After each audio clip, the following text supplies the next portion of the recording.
Amerikaning 80 ga yaqin davlat va hududlarida 750 taga yaqin harbiy bazasi bor ekan.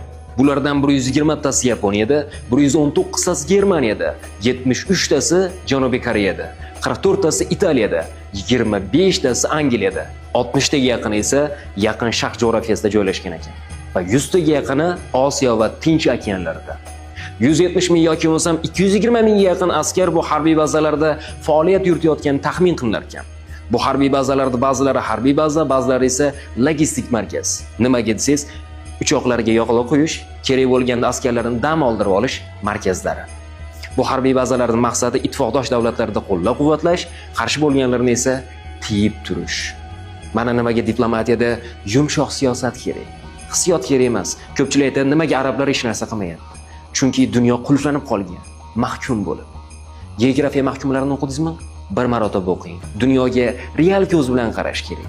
Pir nashrga murojaat qilsangiz, O'zbekiston bo'ylab yetkazib berishadi. Siz uchun maxsus Pir nashrdan geografiya mahkumlari.